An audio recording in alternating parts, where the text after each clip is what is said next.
Hey everyone, Yin Zhao back again. Finally found a store that carries Alterna Comics. So today I'm going to do a quick review of issues 5, 6, and 7 of It Came Out on Wednesday.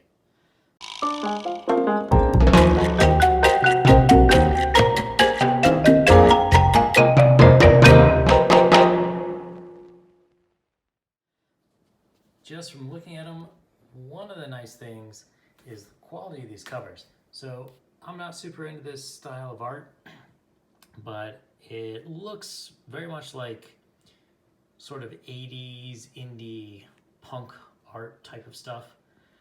Looks like a Godzilla type character, so it almost could have come out of the 80s.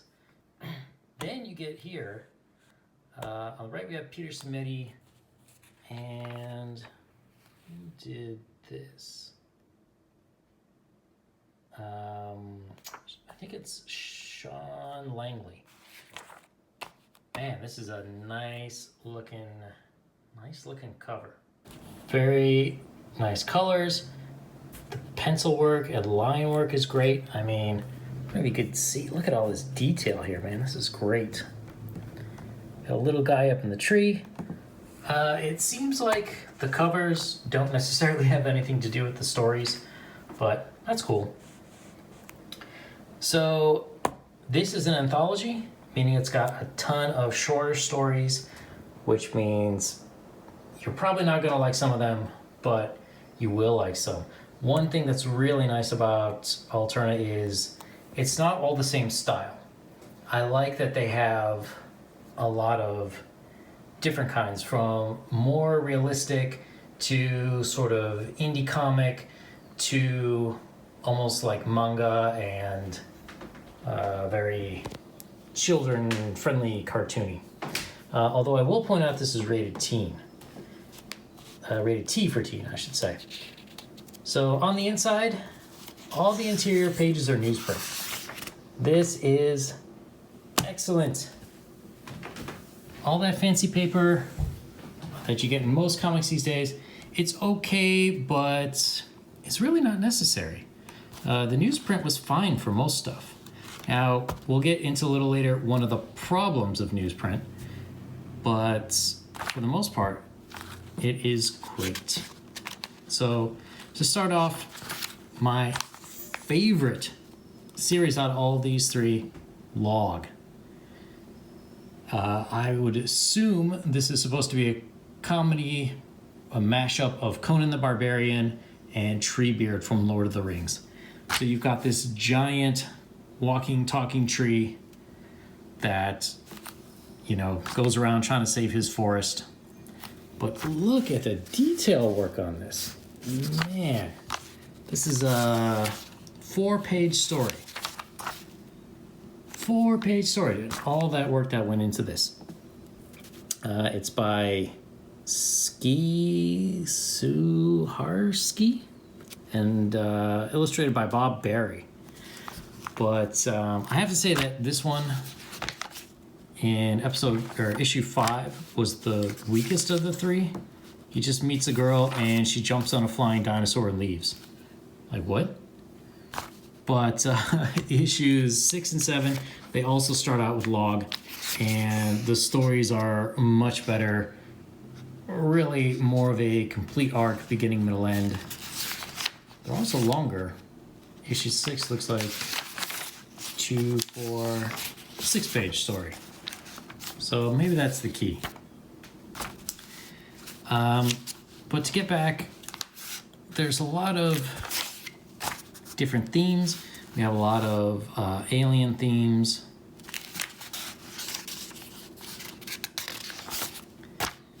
This is the one that I don't get, the Mr. Crypt. Now, I haven't read the Mr. Crypt books yet. I haven't been able to get my hands on one, but it seems like it would be aimed more at younger kids, which is fine, but why is it in a book T for teen? And they're all 1-page stories. My only theory is that it is sort of advertising in the anthology for its own series, which makes a lot of sense. And although I'm kind of new to Alterna, I was kind of wondering as I'm going through these books, like, are these stories like sort of addendums to other characters' lives, or like a little background on a character? Like, let's say we were talking X-Men and you had an anthology book. Maybe you'd have like a 4-page story for Nightcrawler or something. It makes me wonder if these are supposed to tie in more to other books, or if it's sort of like a proving ground. Like, oh, well, give us your best 6-page story, and if it goes well, if we get good reader response, then maybe we'll consider doing a limited series. I don't know. But it makes me wonder why. So, one thing I want to point out that might be a little hard to see in the video, but the colors on this are okay.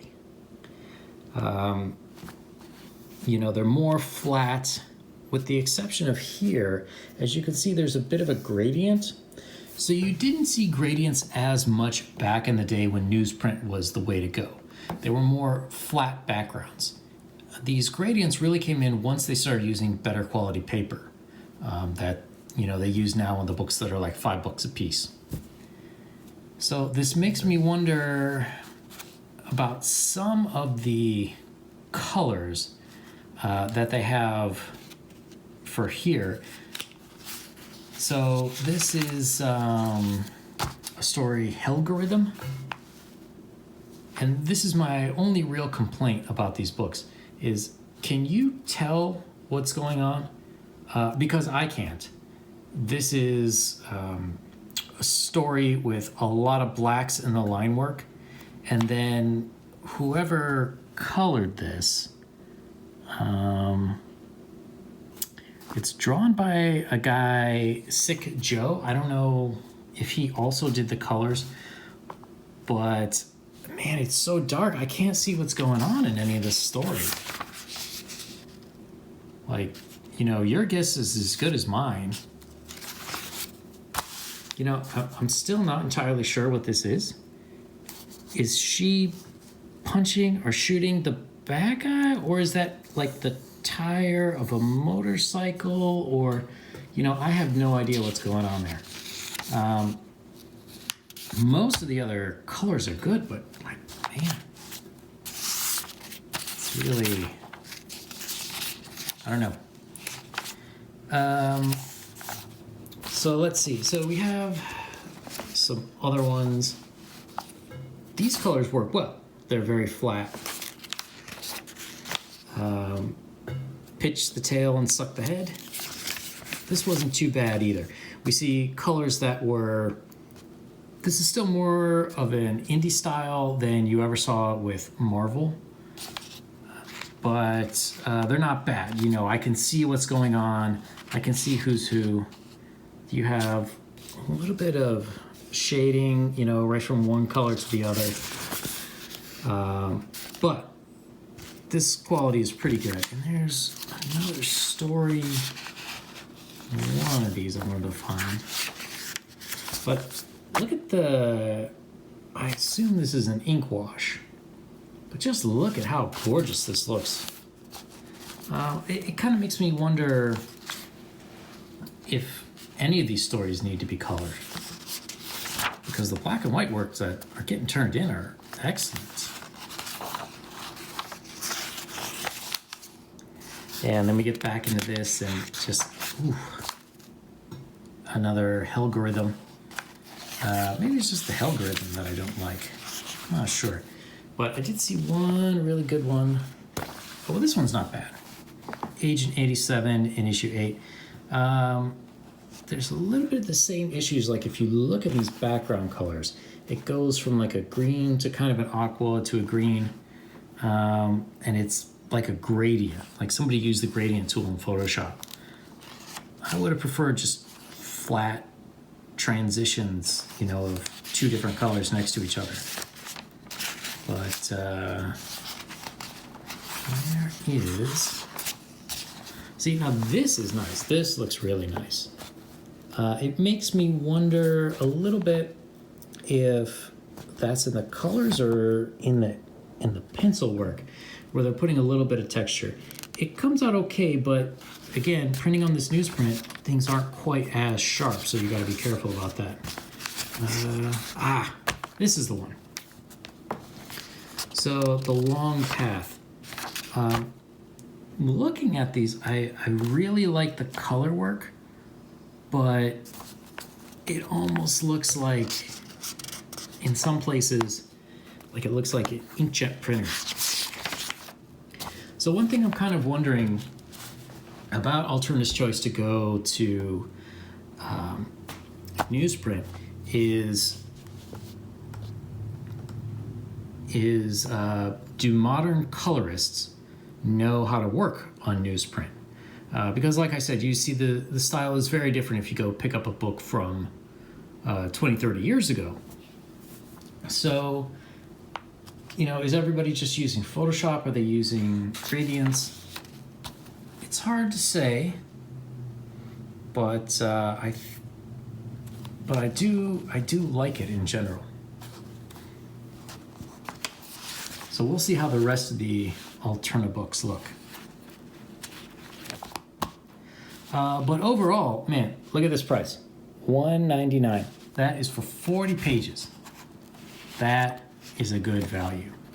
I would definitely say these stories are nice for people in the teenage years. I don't know that I would give it to somebody younger. 5, 6, 7, 8, it's a little questionable, but definitely someone who's, like, let's say 10 or over. I think they're great. And look at the quality. Nothing's rubbing off on my hand. It's not distorting the cover. Even the interior pages with color, they're not bleeding. I don't know who is printing this stuff up for Alterna, but they look like real quality. So what are you going to get inside?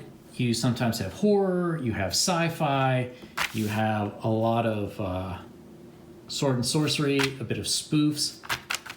Come on, Peter Cimenti, why is there not a book entirely for log? I would buy several issues of a log story. But I think I've gone on long enough. If you want to get back into comics, or you want to find comics that are good for a younger age group, at least these, it came out on a Wednesday, books are pretty great. I mean, look at this cover, man. This Peter Cimenti work is awesome. Stuff in the book should be a little more colored like this. I don't really see gradients. It's one color next to each other. But hey, of course it's going to look better. It's on a nice quality for the cover. So, good for kids, good for adults. $1.99. You're not going to blow the budget just from buying a few of these issues. I bought 10 books for $18 today. That's super cheap. So one thing I'm very curious about is Alterna has been working to get their books into regular stores. I think it's in Sketches, something like that. Seemed to be some kind of food store. They had an announcement today. I would really love to know how their sales are in those type of places. But anyway, I will be back probably before too long with some reviews of other Alterna Comics books. If you have any questions or comments, please leave them down below. I'd appreciate it if you like this video and subscribe. And if there's anything you want to see me review, please let me know.